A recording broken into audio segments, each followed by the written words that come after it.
Chapter 5. Now will I sing to my well-beloved a song of my beloved touching his vineyard. My well-beloved hath a vineyard in a very fruitful hill. And he fenced it, and gathered out the stones thereof, and planted it with the choicest vine, and built a tower in the midst of it, and also made a winepress therein. And he looked that it should bring forth grapes, and it brought forth wild grapes. And now, O inhabitants of Jerusalem and men of Judah, judge, I pray you, betwixt me and my vineyard. What could have been done more to my vineyard that I have not done in it? Wherefore, when I looked that it should bring forth grapes, brought it forth wild grapes? And now go to, I will tell you what I will do to my vineyard. I will take away the hedge thereof, and it shall be eaten up, and break down the wall thereof, and it shall be trodden down, and I will lay it waste. It shall not be pruned nor digged, but there shall come up briars and thorns. I will also command the clouds, that they rain no rain upon it. For the vineyard of the Lord of hosts is the house of Israel, and the men of Judah his pleasant plant. And he looked for judgment, but behold oppression, for righteousness, but behold a cry.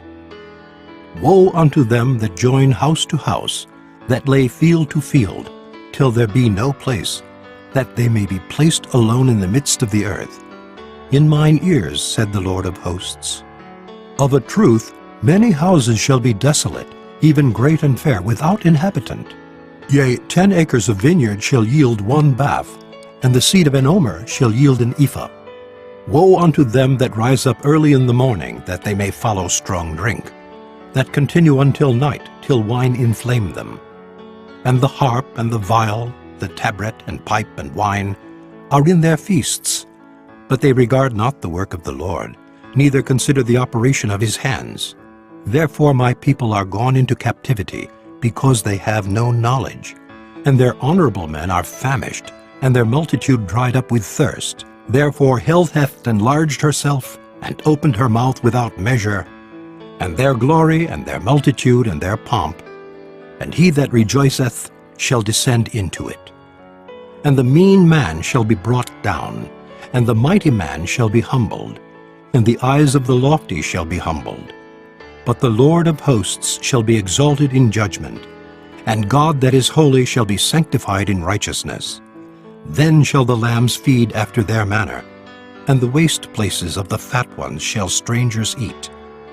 Woe unto them that draw iniquity with cords of vanity, and sin as it were with a cart rope, that say, Let him make speed and hasten his work, that we may see it. And let the counsel of the Holy One of Israel draw nigh and come, that we may know it.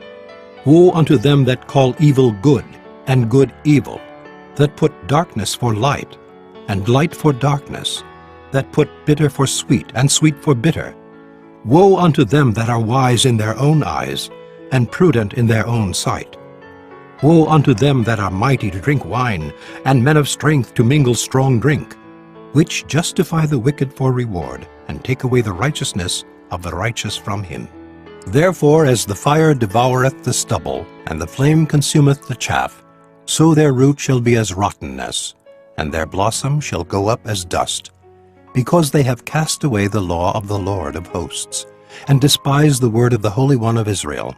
Therefore is the anger of the Lord kindled against his people, and he hath stretched forth his hand against them, and hath smitten them.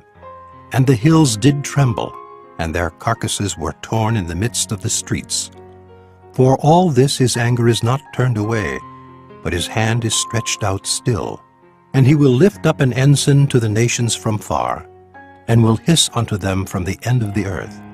And behold, they shall come with speed swiftly. None shall be weary nor stumble among them. None shall slumber nor sleep. Neither shall the girdle of their loins be loosed, nor the latchet of their shoes be broken. Whose arrows are sharp, and all their bows bent. Their horses' hoofs shall be counted like flint, and their wheels like a whirlwind. Their roaring shall be like a lion. They shall roar like young lions. Yea, they shall roar, and lay hold of the prey, and shall carry it away safe, and none shall deliver it. And in that day they shall roar against them like the roaring of the sea, And if one look unto the land, behold darkness and sorrow, and the light is darkened in the heavens thereof.